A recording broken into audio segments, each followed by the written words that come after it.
In 1941, at the age of 26, Orson Welles made Citizen Kane, widely regarded as the best film of all time.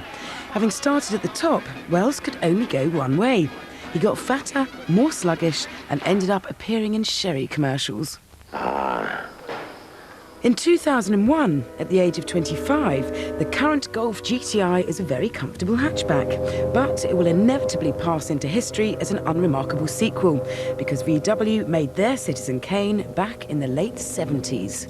Remember me, seven execution. Remember me, I have no remorse. Remember me, I'm high power. Remember me, bombs like Hiroshima. This Mark I Golf GTi was the granddaddy, the instigator. This car started the whole hot hatch phenomenon, but this car was so good, it ended up bursting its own bubble. Unfortunately, only the Mark II came close to capturing the essence of the original. Now the Golf GTi has gone the same way as dear old Orson. It's got fatter, less agile, and only appeals to sherry drinkers. The tingle in your trousers that VW's GTi badge caused has been missing for a very long time. But now it could be back. Ladies and gentlemen, may I introduce you to Volkswagen's modern-day take on that classic Mark I Golf, the Lupo GTi. So come on, feel the noise. Girls, grab the boys. We'll get wild, wild, wild as we talk. The GTi badge isn't an empty promise. Borrowing Big Brother Polo's 125 brake, 1.6-litre engine, you're taken to 60 in under 8 seconds. Strap a deck chair to a stampeding elephant and you get the picture. Just hold on tight and enjoy. It's frisky, especially mid-range.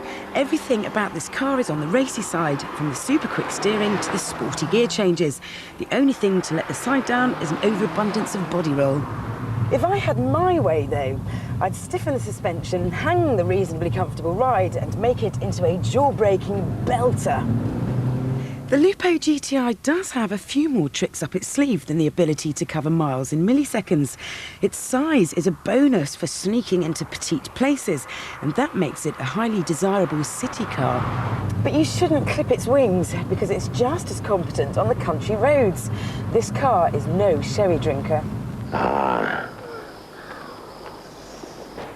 Little the Lupo may be, but it's a classic case of small isn't automatically beautiful. These bug-eye front lamps make it look as though someone has shoved a chili pepper up the Lupo's bottom, which I suppose in a way they have, but it shouldn't look so surprised at having been spiced up. The best view is from the rear. And no, they aren't chili peppers. At least the snazzy alloys and clean, sharp door lines go some way to counteracting that shocked front end. Open her up and you'll think you've stepped into a paint pot with all those coloured panels. The dash is much more sober, with the exception of those sparkling dial surrounds. Big windows help to give this small car a spacious feel. Now, listen carefully, I'm about to use a big word. Ergonomically, it's not perfect. The steering wheel is wimpishly thin, the seats don't hug as well as they should, and tall drivers will feel as though they're sitting on the car rather than in it. In the back, it's a squeeze, and the boot is tiny. And then there's the price.